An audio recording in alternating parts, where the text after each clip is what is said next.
Hey everyone, this is Chris with Hawthorne Drum Shop. Wanted to talk about another kit today, but before we get into that, just a reminder to please like and subscribe to our channel. We post videos daily, mostly cymbal demos and kit demos, but on occasion we do long form videos. So just wanted to give you a reminder for that before we dive in. So today we're talking about this kit. So I'll grab the rack tom.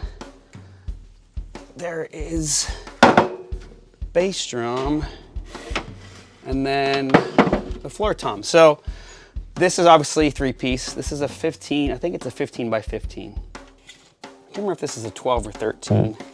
And then this is a 20 by 14.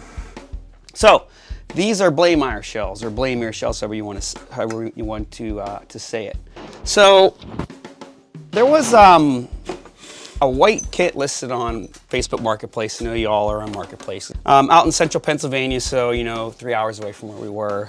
And it almost had like a naga hide, really like almost fake leather kind of wrap on it. It was off-white. You could see that it had Ludwig lugs on it. It had some Rogers hardware on it, but you couldn't see the insides of the shells. And the woman who owned it was her husband's, and she said the wrap was original, which it wasn't, but long story short, she didn't really know what she had. And they were up for 8 months maybe, and eventually I was actually out in the area, so I stopped off, and in the basement were the drums, and they were covered in cat urine and all this stuff, typical when you buy drums from Sony in the basement. But I was able to look inside, and you can see that there's no reinforcement rings here.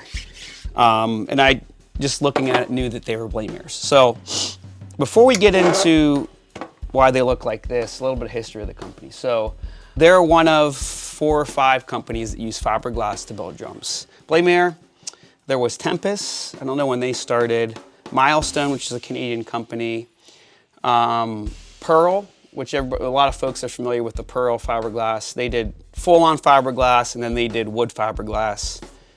Ming, is there a company called Ming? I don't know if they're older, but they're just a handful of companies that use fiberglass. What separates Blaemire from everybody else is that they actually spin their shells, or have spun their shells, compared to using a mold, which is what a lot of the other companies would do. So, for example, if you use a mold, you kind of somehow, I'll say pour, I've never seen it done, but I'm assuming you fill the mold with fiberglass, heat it or something until it hardens, pull it out, and you have your drum. But this is actually put in a machine and spun.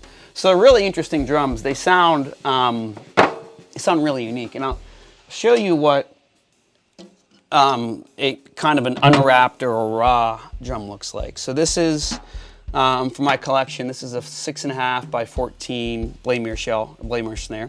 I got this from a friend of mine who got it just kind of like as a new old stock shell, dreaded up for Ludwig hardware. And you can see it's almost banded. And a lot of times on the inside, they're based out of California. And actually, it's now, they still make these. They're called Jenkins Martin.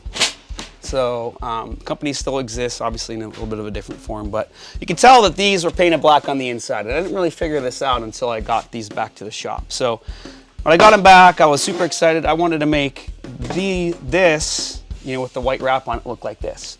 So I tore everything off, and underneath you could see this with a bunch of glue on it, which you can get off. It's just the worst to try to get off. But there's a whole bunch of extra holes in the shell. So basically, I had to kind of revisit what to do with these. I tried to sell the shells, no one wanted them. So what we did is we had this sent to Nashville, a friend of ours, Mark Good, and he wrapped these in Lavender Satin Flame.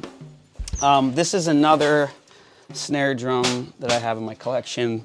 That's an original Lavender Satin Flame. This is a Slingerland Artist. So obviously, this wrap is more vibrant. It's kind of a different pattern, but it's still psychedelic or whatever, if you want to use it, which is why I ended up doing that type of wrap. So one last thing about these drums. They didn't have any proprietary hardware. So anytime someone built out a drum kit, they'd have to use lugs from another company. So most drums had Ludwig hardware on them. So that's kind of how I figured that these were Blaemires, because you saw the classic lugs, and then I saw the Rogers mounts, so I figured that they would. But yeah, this kit's gonna look really nice when it's all done. It has Swivematic arm on it. It has little big disappearing spurs on it. Triple flange hoops, all that good stuff. So yeah, really cool. I just wanted to take a minute to talk to you guys about this. What we're gonna do is, Evan's gonna get these all together. We'll probably do some sort of time lapse or whatever, him putting them together back here. We are in our workshop. And then once all that's done, we're gonna get the kit set up and we'll play it for you, put up a demo, and then put it up for sale. So yeah, I'm really excited about this. It took a while to get this project done. And I hope these end up in the hands of somebody who can appreciate them. But until next time.